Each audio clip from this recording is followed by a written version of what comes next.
Hi, everyone. My name is Lydia Martinez, and I'm here today with Camille Winnie from the Other Side Village and the Other Side Academy. And Camille is one of our very passionate team members that really helped bring the concept of the Other Side Village here to Salt Lake City. So, Camille, take one moment and just introduce yourself, and then we're going to dive right into our topic today. As Lydia mentioned, my name is Camille Winnie, and I am the Director of Community Outreach for the Other Side Village program, and excited to be with you here today. So, one of the questions that we're getting from a lot of the public is, so you're building this village, you're building these cottage style homes for the homeless population, but housing isn't the solution. Just housing by itself isn't the solution. Right. What type of other services will you be offering for the homeless community there in the village? And there's a lot of questions around that, and we just wanted to provide some clarity. So why don't you start out just talking about what kinds of wraparound homeless services will be available there in the village? Yes. As you mentioned, it's, housing is one piece of the puzzle. There are many things that, especially somebody who's been chronically homeless for a long time, needs assistance with. Healthcare is one of the biggest, I think.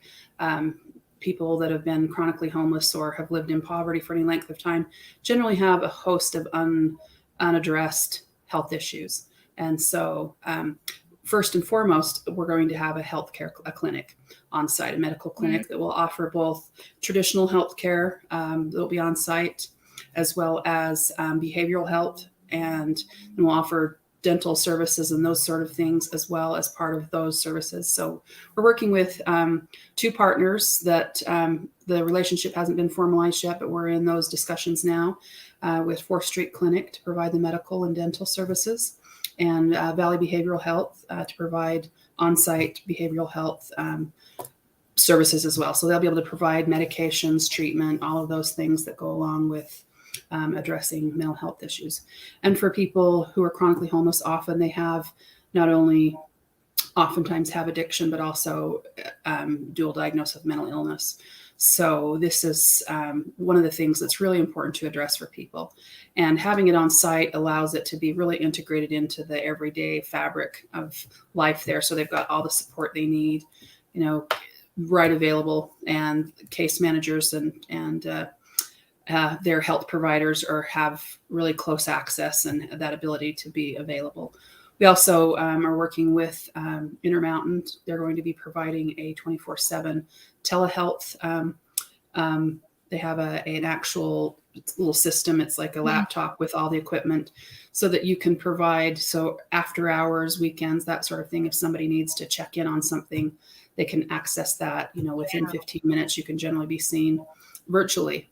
So we'll have a robust system of addressing healthcare. And that's first and foremost, I think, one of the most important services we have.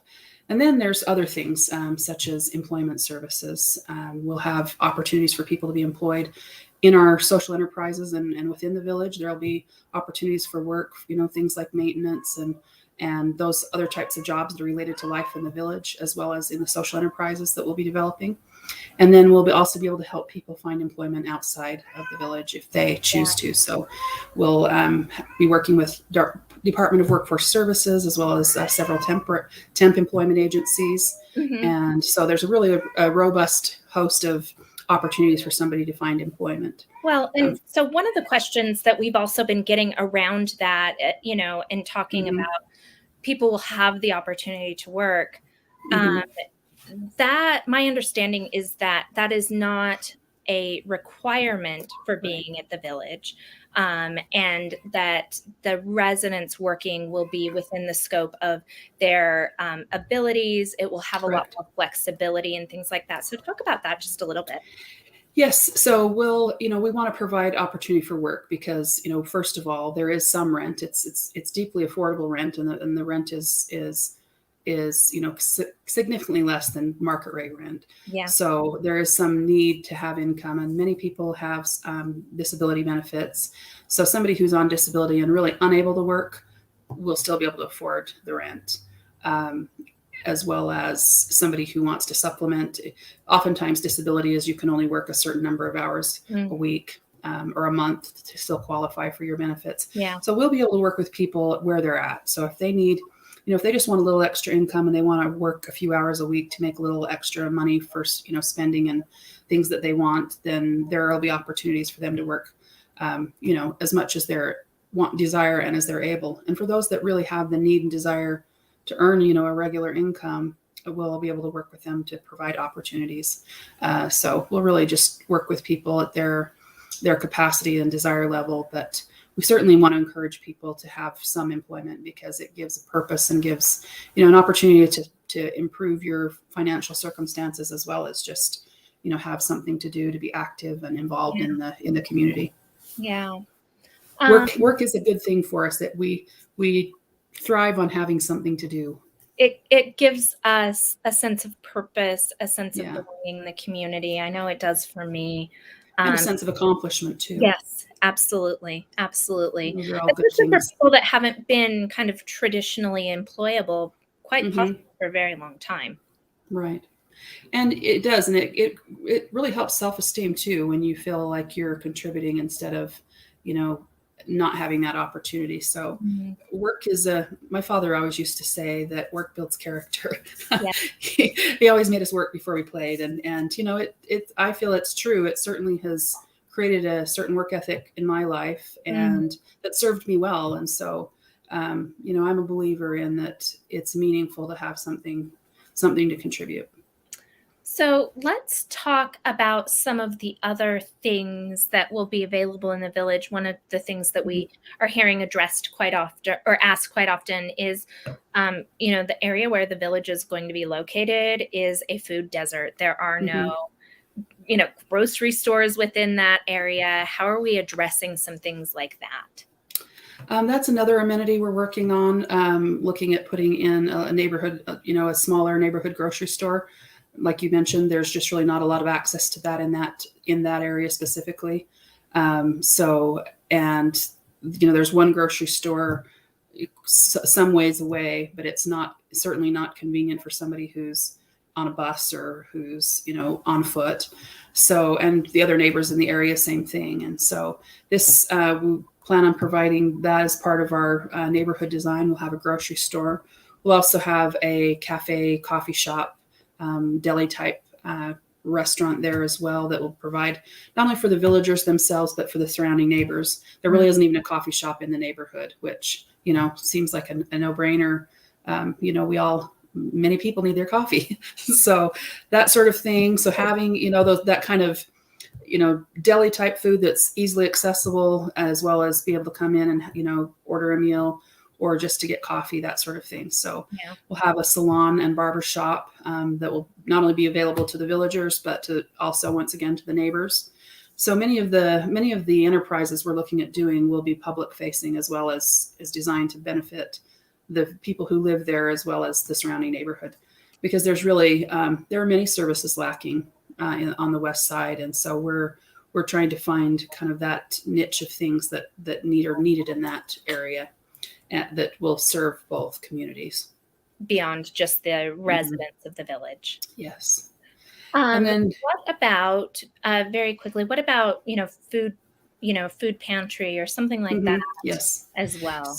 Yes. And so there's two other things. So we've been talking with Catholic Community Services. They actually operate a food pantry. And so talking with them about, having that on site for us as well.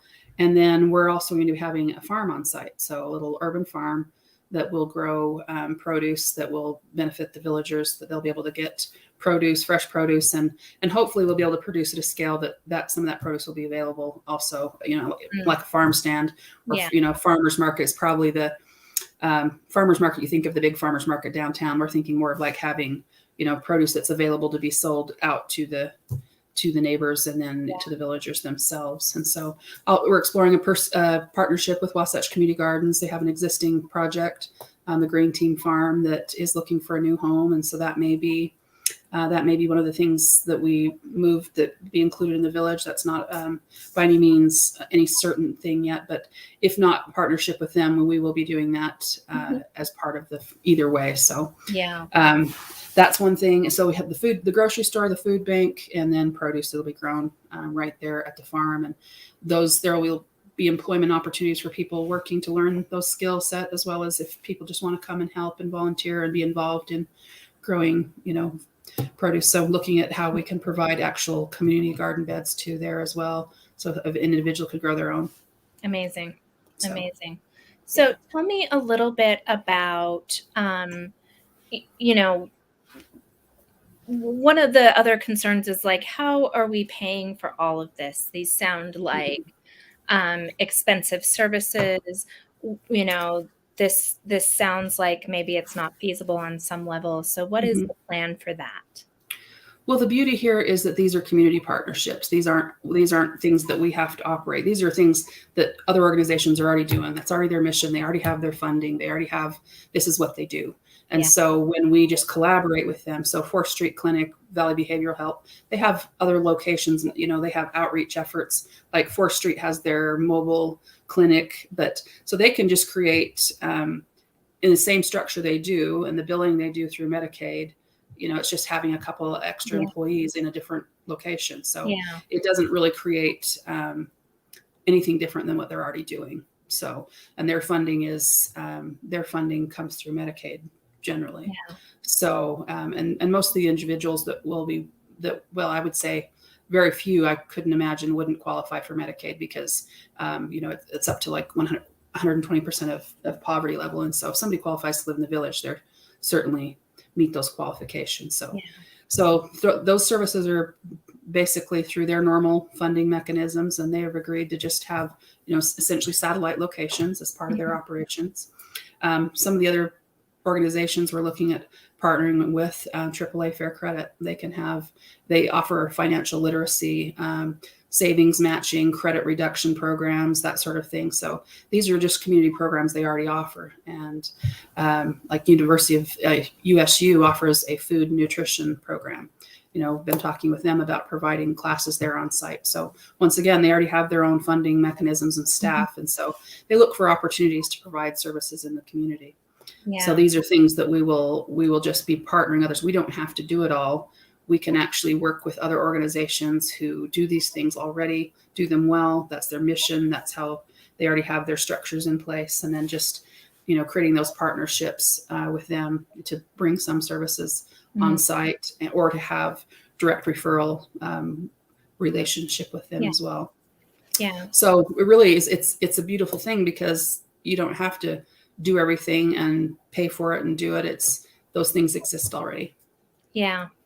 And I think that is one of the keys to the village itself, and what the whole principle of the village is community more than anything else. And so bringing together the local community to be able to take advantage of some of the businesses that will be in the area, taking advantage of community relationships and partners to provide those wraparound services for the residents, having the residents be able to actually be part of the community at large when they've been kind of on the outskirts for so long. So I see that. Marginalized for sure. Yeah. Yeah. And we also, we will have other amenities that will be public facing, like our outdoor amphitheater and gathering space. So I have the opportunity to have, events, community events, cultural events that can be hosted at the village where it draws the community in. As you mentioned, this really is a community-based approach. This isn't an institutional approach. It isn't a government approach. This is, community organizations coming together, involving the larger community. This will take, we'll utilize volunteers on a regular basis. We'll use volunteers just even in helping to construct the village. And so this is very much an opportunity for people to get involved directly. Oftentimes I have talked to people or heard comments people make about what can I do? I see homeless people all the time. I see somebody on the street. What can I do about it? And I know a lot of people really are concerned and worry about that, and they don't know what to do, and they're frustrated, and they feel like, why isn't somebody doing something? And there are a lot of great things already happening, but there still we need more. Certainly need more housing, and we need more opportunities for the community to get involved in creating a solution, instead of, we have great organizations that they have their systems and they offer, shelter services and different things.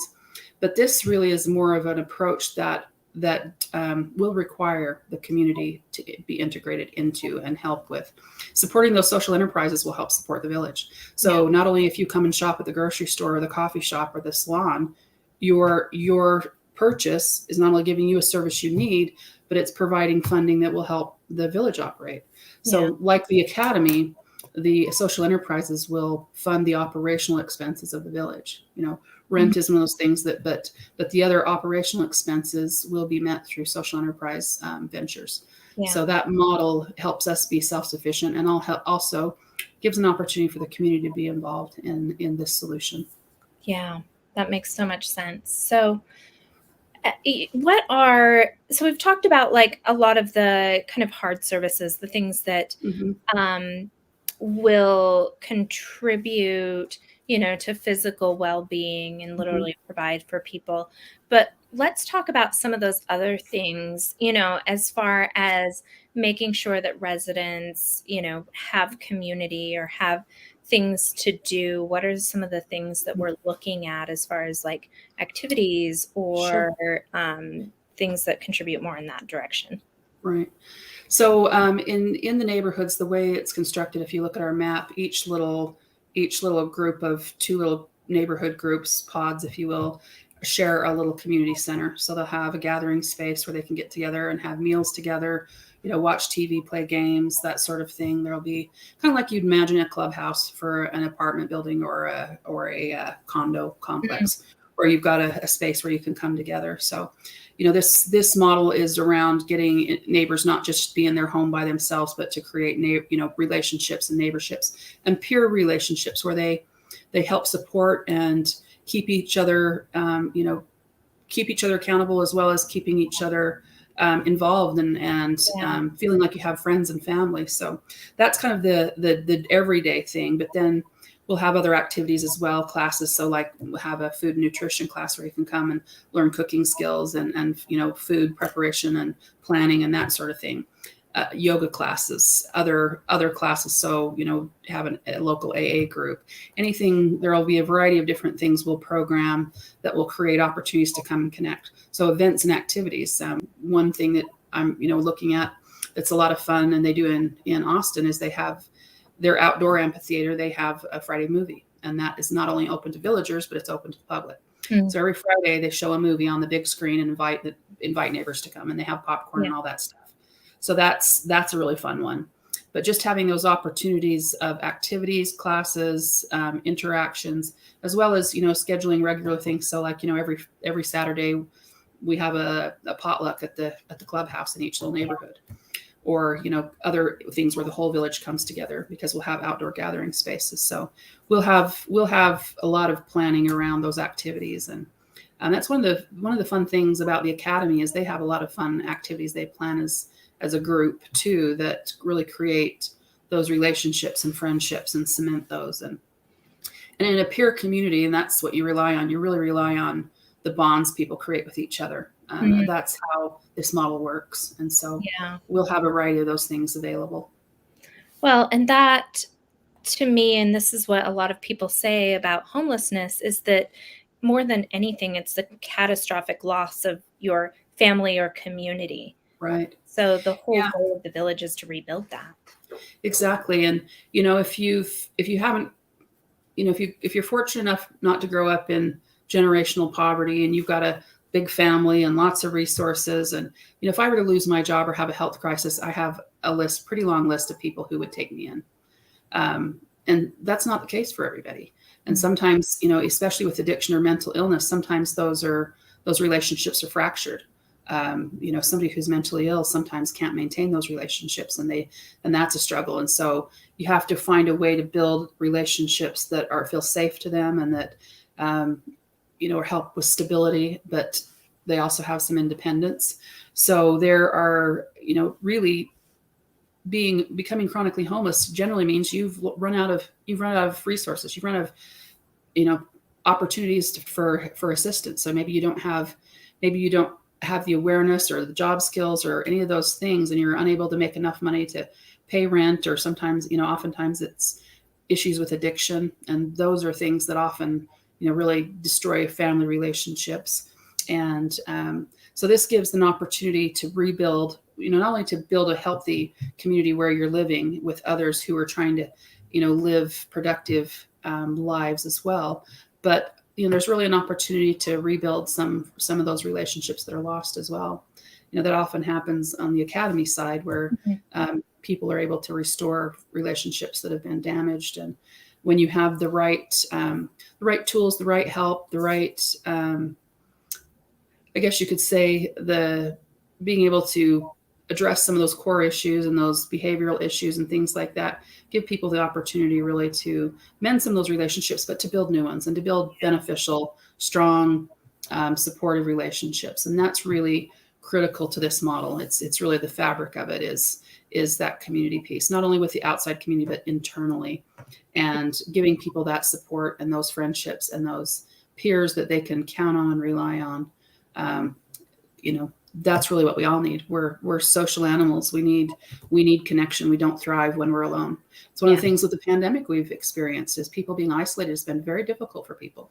Yeah. A lot of people have really suffered with depression and other things. And we need each other. And when we're isolated, and when you, as a chronically homeless person, you're so often ostracized and marginalized from community and looked at as, it's one of the classes that's still somewhat okay to be prejudiced against. It's like, make it go away. Don't want to see them, them, the undesired. There's just a lot of negative things that come along with that. And so this provides an opportunity to just embrace people and to bring them back into the family, back into the community. Yeah.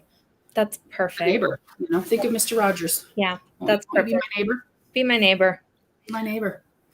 Well, thank you so much, Camille, for joining today. And that is the perfect place, I think, to end, is just that call of be my neighbor. Mm-hmm. And again, if you have any questions about the village, please, post a comment here on this video, message us on Facebook. We're happy to talk through all of your questions, any concerns that you might have. Thank you so much for tuning in. And again, Camille, thank you so much for joining me today. You bet. Thank you.